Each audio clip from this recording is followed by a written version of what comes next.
மாநிலத்துக்கு வரி வருவாய் போயிருது, அதுல இருந்து ஒரு பகுதி போச்சு. இப்ப மாநிலத்துக்கு வரி வருவாய் போகுதுன்றீங்கல்ல, அது யார்கிட்ட இருந்து வர வருவாய்? மக்கள் கிட்ட இருந்தா. அப்ப மக்கள் இருந்து ஆட்டை போகணும்னு நினைக்கிறீங்க? அசிங்கமா இல்ல? மக்கள் கிட்ட இருந்து ஜிஎஸ்டி யார் இது பண்ணது? நீங்க தான் பாதி அந்த வார்த்தையை நீங்க தான் பயன்படுத்துறீங்க, நான் பயன்படுத்தல. வலிக்குதா? இப்ப இத்தனை நாளா சார் ஜிஎஸ்டி வந்து சென்ட்ரல் கவர்மெண்ட் வாங்குது சார், சென்ட்ரல் கவர்மெண்ட் வாங்க சார், டீ கடையில இருந்து காய்கறி கடை வரைக்கும் போய் உருண்டு போய் சொல்லி புலம்புனீங்க. கடைசியில பார்த்தா மக்கள் கேட்குற அடப்பாவில வருவாய்னா அப்ப 50% நீங்க தான் வாங்கிட்டு இருந்தீங்களா?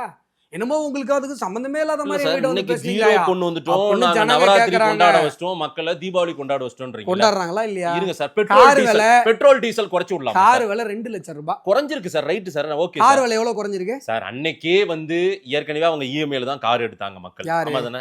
கார் எடுத்தவங்க உங்களை போல கார் எடுத்தவங்க நீங்க எல்லாம் காசு சாதாரணமான ஆளுங்களா? இல்ல நீங்க எல்லாம் காசு ஃபுல் உங்கள மாதிரி பெரிய பெரிய ஆளுங்க காரே கிடையாது எனக்கு. நம்ம இன்னமும் 2 வீலர்ல தான் சுத்திட்டு இருக்கேன். இப்ப போய் எடுங்க 2 லட்சம் ரூபாய் கம்மி.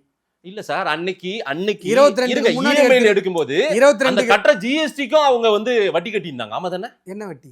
ஆமா, கடனா தானே அவங்க அந்த இது பண்ணாங்க. கடனா தானே அந்த காரே வாங்கினாங்க அவங்க. மாதேஷ் உங்களுக்கு புரியுதா? எந்த நாட்டுல காருக்கு டாக்ஸ் இல்ல? இல்ல சார், ஜிஎஸ்டின்னு ஒண்ணு போட்டு இன்னும் கூடுதலா ஒரு 60,000 70,000 1.5 லட்சம் 2 லட்சம் அதுக்கும் வட்டி கட்டினாங்க. பச்சையா அசிங்கமான போய் சொல்றீங்க.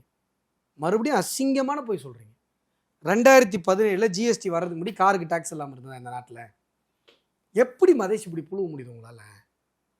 மாட்டிக்கிட்டீங்க, நிக்கிறீங்க, நீங்க புழுவுனீங்க, நல்லா தெரியுது மக்களுக்கு. இன்னும் அப்படியே புழுவுறீங்க.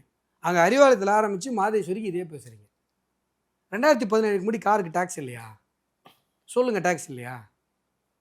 என்ன இப்படி? ஏன் இப்படி இவ்வளோ போய் எதுக்கு? அப்படிலாம் இவ்வளோ போய் சொல்லி ஒரு ஆட்சி அமைச்சு இப்படி ஒரு அசிங்கமான ஒரு அரசியல் வாழ்க்கையை நீங்க வாழணுமா?